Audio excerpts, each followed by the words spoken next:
बुलिला भुजाली petrol pump रे भुजाली रे युवकों को आक्रमण सीसीटीवी फुटेज रे कईथला दृश्य चंदका थाना काटिणी छक इंडियन ऑयल पेट्रोल पंप रे भुजाली धरी आतंक रचिछंती तीन युवक जार दृश्य आपण देखा पाउछंती।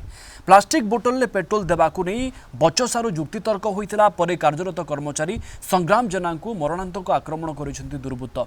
समस्त घटना सीसीटीवी फुटेज रे कैद होइथिबा बेले अभियोग पाई चंदका पुलिस तनाघना आरंभ करिछि। घटना को नहीं चंदका थाना रे लिखित अभियोग होइथिबा बेले पुलिस अधिक तदंत जारी रखिछि।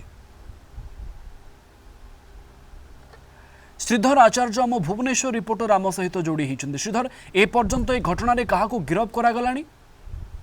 निश्चित भाव प्रवीण देखु राजधानी में कमिशनर पुलिस कड़ा एक्शन पर भी अपराधी माने कमिशनर पुलिस को डरू ना सीधा सड़क भाव अपराध घटाऊं ए घटना एपर्यंत कई भी अभियुक्त गिरफ होना जहाँ एपर्यंत सूचना रही।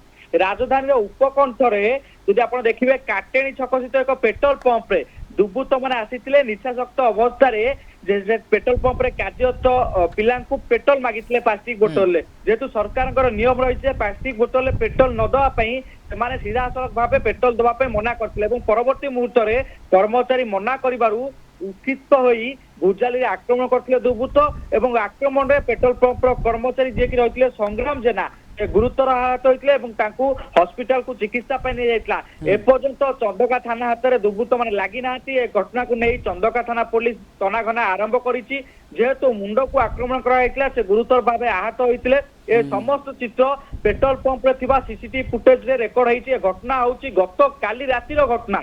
ए घटना जतेबेले कुहा जाउछि जे घटना कमिशनर पुलिस एक्शन रहिछि किंतु गत काली थारु घटना घटलेनी गत काली विलंबित रातिर एवं सबुठु विडंबनार कथा होछि ए विजुअल सब को देखिकी समस्त को राजधानी असुरक्षित लागिबो। धन्यवाद आपन को अधिक सूचना देथिबारु।